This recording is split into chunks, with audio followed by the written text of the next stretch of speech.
rito is 2016. Ano ata ako na 13 years old. Funny thing lang, kaya ako napunta rito kasi yun, may dati akong mina-attenda na church which is managed yun by my tita. Tapos ang nangyari is, nakagat ako ng aso. Nang nakagat ako ng aso, sa sobrang gigil ng tatay ko, hindi na ako pinayagang magsimba doon. Tapos, pinasama na ako dito para nababantayan ako ng kuya ko. Yun yung dahilan ba't ako napunta dito.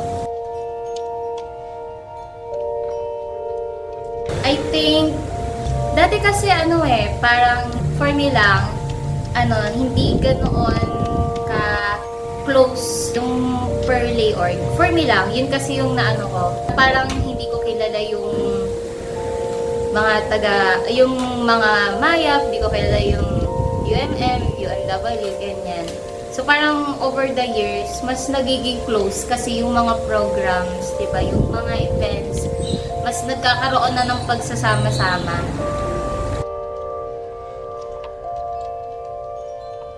I think it's yung support, lalo na sa kapag may mga calamity, 'di ba? Ang bilis talaga ng Villa. Kakabalita pa lang na nagkaroon ng sunog, meron ng dito. May mga nag-i-impake na rito ng mga relief good. So yun. So I think yun ang role ng church natin sa community. A place na sumusuporta, a place na nagko-comfort.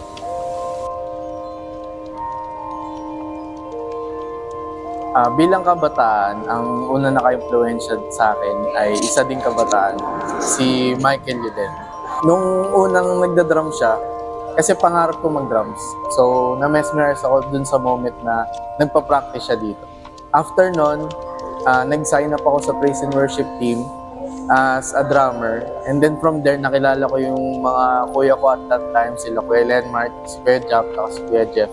Sila yung mga tao na nakapagpalago naman sa aking pananampalataya. Noong una, gusto ko lang talagang tumugtog nang walang purpose. Pero nung pinakilala nila si Jesus sa akin bilang Lord and Savior, nabigyan ng purpose yung pagtugtog ko. Yun ay papurihan si Lord. Para sa akin, ang pinakamahalagang misyon ng simbahan ay ang outreach. Dahil hindi natatapos ang pananampalataya dito sa loob ng simbahan. Naniniwala ako na merong mga kaluluwang kailangan nating iligtas, kailangan nating dalhin sa Panginoon.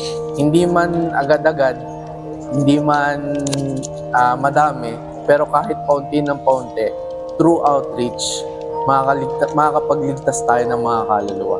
Lahat ng activities ng outreach, para sa akin, yun yung pinaka-importanting mission ng iglesia ng Villa Lolita.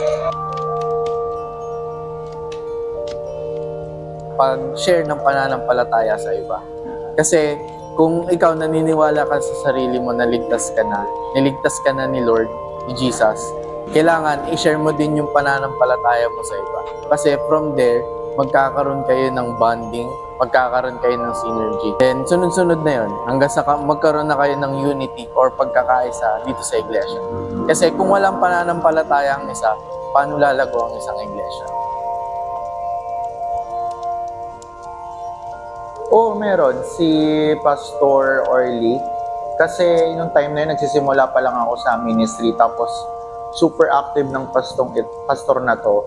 To the point na bata pa lang ako, parang naging magandang ehemplo siya sa mga kabataan. Lagi niya kaming binivisit sa bahay, nagba-Bible study sila. Nakita ko yung determination ni Pastor Orly that time. Ay natutunan ko sa kanya kung paano pahalagahan yung salita ng Diyos na hindi ka lang dapat nagsisimba, hindi ka lang dapat nagpapakita, kundi ginagawa mo sa totoong buhay kung ano yung natututunan mo sa simbahan. So nakita ko sa pamumuhay yon ni Pastor Orly and pati nung asawa niya nung time na yon. Kasi bata pa lang ako noon. Ay na-realize ko na ganun pala kahalaga yung ministry kay Lord that time. Kasi once na nagsa-start ka pa lang sa ministry, kailangan mo ng magandang impluwensya sa ibang tao, kailangan mo ng example ba as a leader. And grabe yung pagka-deep niya sa word ni Lord sa Bible. So, isa yun sa mga natutunan ko sa kanya na kailangan mong itindihin yung salita ng Diyos. Hindi lang yung sinasabi mo, hindi lang yung sinishare mo, kundi i-apply mo din siya sa totoong buhay mo. Uy, medyo mahirap na na tanong. Pero ang natutunan ko sa dito sa Villa, I've been here for almost 15 years of my life. So, halos kalahati ng buhay ko. And natutunan ko yung pakikipagkapwa-tao, pakikisama. Kung wala siguro yung Villa, ewan ko kung nasaan church ako ngayon. Pero ang natutunan ko talaga yung pakikipagkapwa-tao, yung may babalikan ka. Kasi natutunan ko sa Villa yung pag nawala ka sa landas, kasi wala namang perfectong tao eh. Walang perfectong Kristiyano. Pero yung Villa, hanggat nandito yung Villa, may babalikan ka. May babalikan kang ministry, may babalikan kang mga kaibigan, nandito pa rin sila.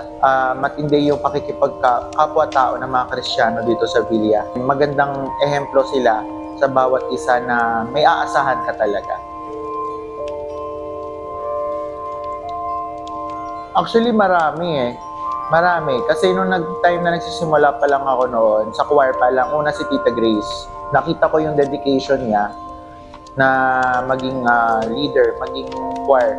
Kahit may times na nabibisi ako nun sa school, sasabihin niya na kailangan maging active ako that time. Pati din ni Pastor Ador that time, kung natatandaan mo. So, yun.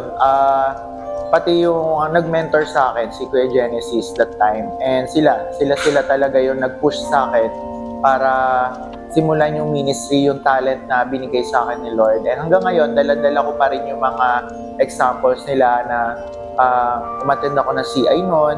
Though hindi naman super dami yung inattendan ko ng CI no, pero tumatak talaga na pinattend nila ako ng CI noon.